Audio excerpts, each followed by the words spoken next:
लाओ पहला बेटा। अरे वाह, मैं क्यों दूं? दीदी बड़ी है, पहले वो देंगी। ऋषिकिंदम,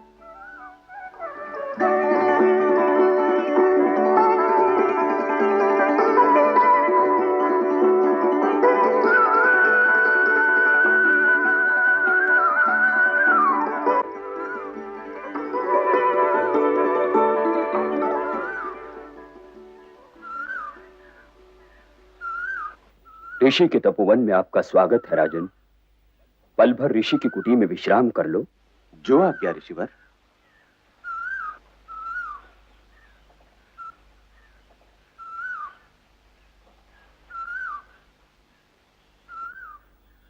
लीजिए राजन।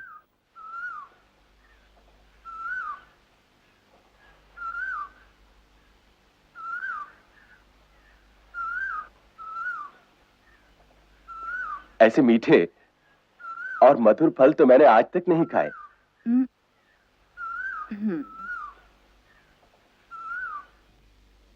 ये दीदी के लिए है। कल्याण हो। जीवन ही स्वयं अपनी परिभाषा भी है चंद्रवंश भूषण। वो जल भी है और तृष्णा भी। सत और असत, दो तटों के बीच बहती हुई एक नदी है जीवन। इस पानी में दोनों का मेल है, पर सत्पुरुष वो है जो इस सरोवर से सत्य कार लेता है और अपने वस्त्र पर असत की एक बूंद भी नहीं पड़ने देता। जैसे हंस दूध को पानी से अलग कर लेता है। तो क्या जीवन केवल यही है? असत को ज्ञान, अनुभव और संघर्ष की छलनी में छान लेने के बाद सत्पुरुष उस सत का क्या करे? क्या फिर से उसे सरोवर में डाल दे? महाव्रती परम धर्मात्मा, गंगा पुत्र भीष्म के शिष्य को कुछ बताने की आवश्यकता नहीं है। राजवंश की भारतीय परंपरा आपकी धरोहर है राजन। इसलिए आपको यह बताना आवश्यक नहीं है कि जीवन सरोवर से सत्य काढ़ कर फिर सरोवर ही को लौटाने के लिए नहीं होता। जब सत्य हाथ आता है तो पुरुष को यह ज्ञान होता है कि वो ऋणी है, कि उसे मृत्यु लोक त्यागने से पहले 3 ऋण उतारने हैं। देव ऋण, ऋषि ऋण और पितृ ऋण। पुरुष को संसार से ये तीनों ऋण उतारे बिना नहीं जाना चाहिए, और यदि कोई ऐसा करे तो जीवन अपमानित होता है। परंतु यदि किसी के भाग्य में यह न लिखा हो ऋषिवर, तो कर्म रेखा को भाग्य रेखा से अधिक गहरा होना चाहिए राजन। ऐसा नहीं है कि मनुष्य ने कभी भाग्य रेखा बदली ही ना हो। इन ऋणों को चुकाने के लिए यदि भाग्य रेखा बदलनी भी पड़े तो अवश्य प्रयत्न करना चाहिए, क्योंकि ये ऋण ऐसे वैसे नहीं है। ऋषि ऋण भगवान शंकर का है, देव ऋण विष्णु भगवान का, और पितृ ऋण स्वयं ब्रह्मा जी का है।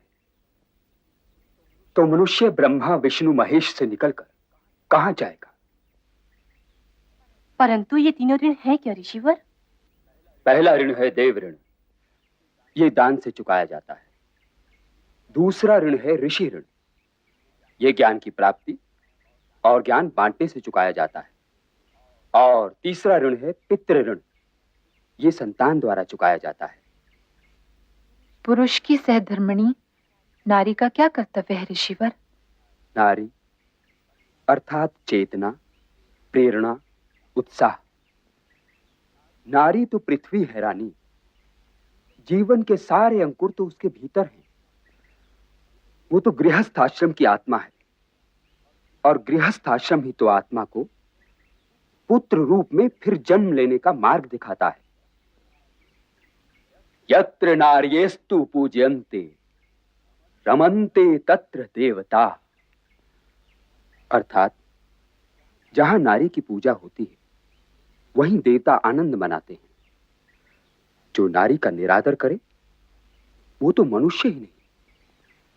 नारी की रक्षा करना पुरुष का कर्तव्य ही नहीं, धर्म भी है। अच्छा राजन, अब चलूं। पुत्रवती भव, पुत्रवती भव।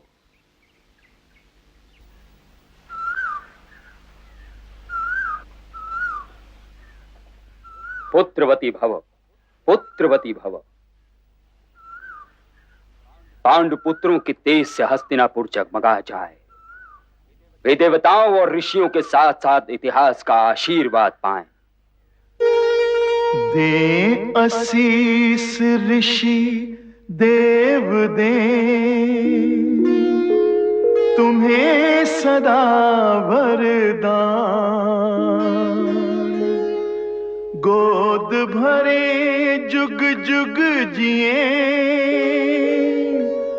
भाग्यवंत संतान।